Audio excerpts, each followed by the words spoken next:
What is up, guys? Z here, and we're back today playing some more Enderal. You guys, I gotta say, I'm digging the support on the series. Thanks for tuning in. Thanks for watching. Thanks for leaving likes. If we can even word today. So we're back. The last episode we had to meet up with Lashiri. Kind of had to go inside some old rooms to save stones. And now today we're back. We got to meet with the old Nermese mage from a couple episodes ago. We got to go ahead get to talking to him, see what is going on with him. We're actually creeping in his bedroom right now. Now, if it isn't the prodigy, well... Okay, Lashiri performed a ritual on me. There were problems. Yes, I know. She's already told me everything. Good work. Even though part of her report seemed to be a bit... enthusiastic, but I'll leave the judgment to Aranthiel. He wants to talk to you anyway. Seems you've caught his interest. Cool. I'm not sure if I want to be part of all this, whatever. No, where can I find it? In the Emporium, the last building on the left side of the temple. Just tell the guard that Aranthiel has asked for you, and they will let you in. Ah yes, before I forget. My dame Lucy has left a token of gratitude for you. It's your choice. Do you want a book, an old map, or a bag of pennies? Let's take the book. Very well. Now get a move on. I'm sure we'll talk again later. Okay. So now, the thing I remember from when we first started the game was that your choices affect the overall outcome of the story. So I have a feeling that picking one, like a different one of those, may have a different effect as far as Lashiri, like your relationship with the Lashiri goes. But I'm still just kind of getting into it. Still not very sure of what the story's gonna be like. I do know here in like the next episode or two, I do want to take a break from the main story, and I want to join the Keepers. I don't really know if there's a benefit to it or not, but you get some pretty sick looking armor. So let's go ahead and meet up with, I think his name's Aranthiel. Hey look, who doesn't want armor like that? Fucking pimp. Okay, so we gotta make our way in here.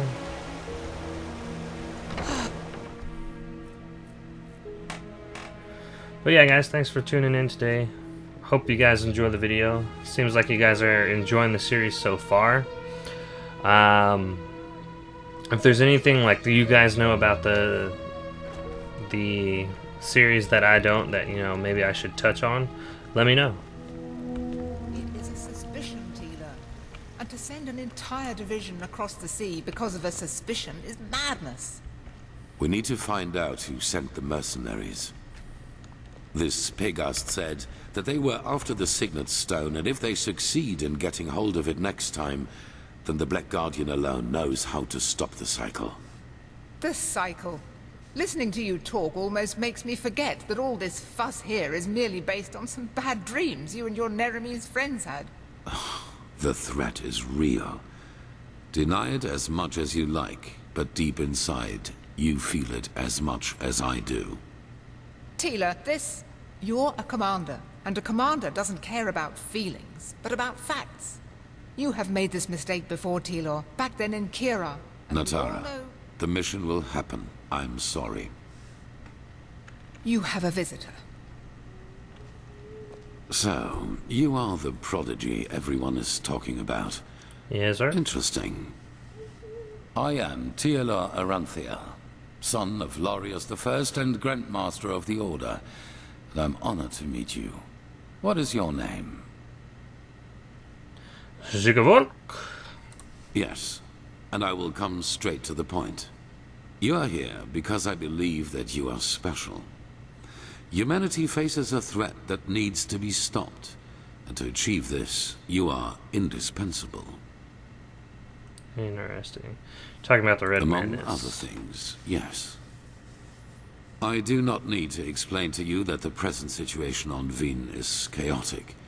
the wars, the living dead, common people who are losing their minds, to name only the most obvious. What most people are not aware of is the connection between these events. You, however, have encountered it, as have I. The visions, so you know where they come from. I do. And I will explain everything to you. What it means, who we are, and what your part in all of this is. Come, follow me. Maybe you already know who I am. My entire life, I served the gods who ruled Vin, until their death 2 years ago. What you probably do not know is that the one responsible for their death is my son, Narazul Aranthial. He hated the Lightborn because he believed that they robbed mankind of their right to freedom, so he strived to overthrow them.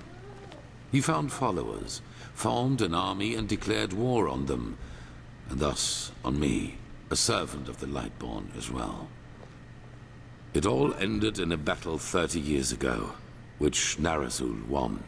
He killed every single survivor except for me, and locked me in a dungeon on Nerim. I still do not know why he spared me. But you managed to free yourself. If it was our son, why did he hate the gods so much? Shouldn't he have been, I don't know, devoted?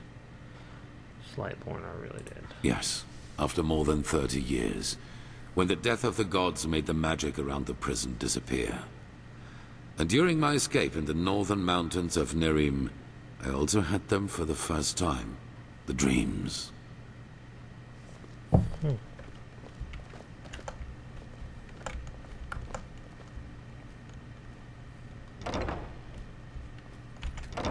Okay, so interesting. So his son is the one that has kind of caused the downfall of everything that's going on. So that's kind of interesting. I always saw the same terrible light, heard screaming, and I felt like I was burning up from the inside. And above all, like a veil, there was the knowledge of imminence. At first, of course, I dismissed these dreams as the delusion of a man close to death. So I concentrated on making it through the mountains somehow. 2 days after my escape, I was completely exhausted, and I would have died if a former acolyte of my son had not found me. An acolyte of your son, but weren't they your enemies? Yes, but he did not recognize me, and brought me to their headquarters instead, an old monastery in the mountains. The others were aware of my identity, but for whatever reason they did not kill me. Maybe because they thought that the death of the Lightborn had made me insignificant. I do not know. Still, even after my recovery, the dreams continued. At first, I doubted my sanity. After some time, I told the leader of the mages, Constantine, about it.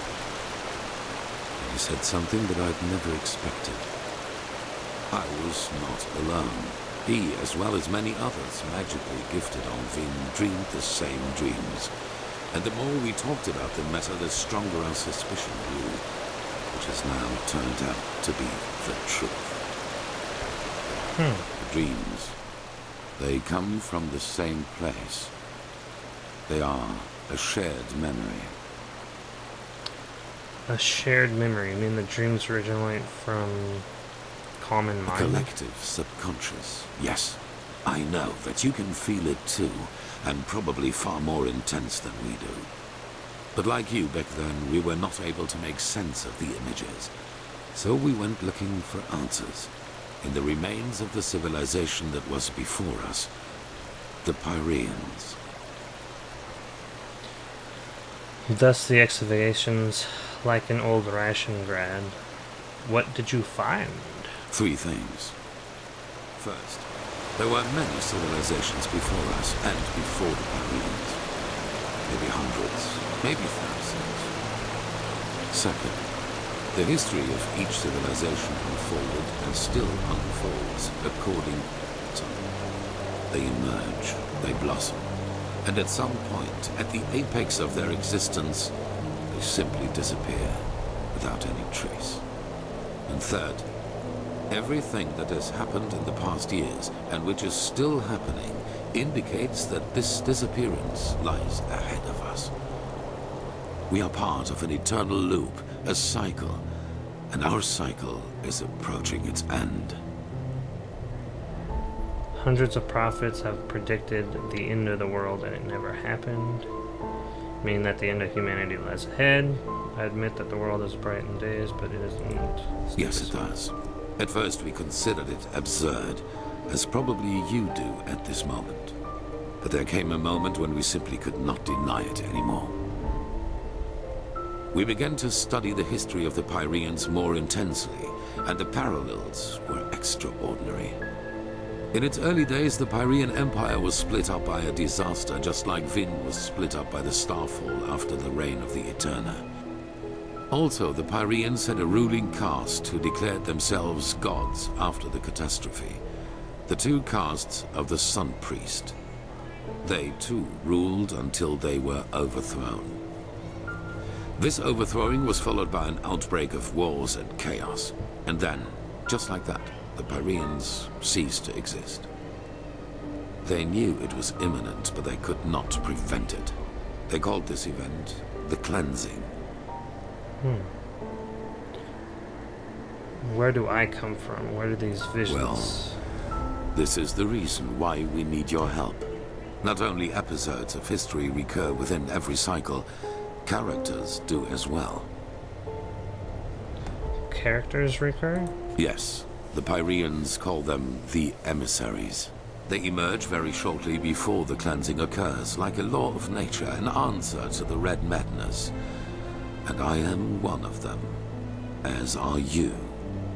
While I take on the role of the ruler, you take on the role of the prophet. Supposed to be a prophet? It's just a description. Call it what you will.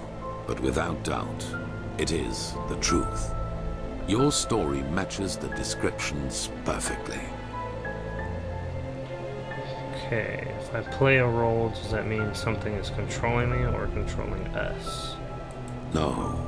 As I already said, the emissaries simply appear at the beginning of the end, like pieces on a chessboard. We are determined by our skills. How and to what end we use them is our choice. What defines this On the one prophet? hand, your power. You carry the potential to master any skill within a fraction of the usual time needed. I assume you have already realized this. On the other hand, your ability to look into the past, and therefore into the future.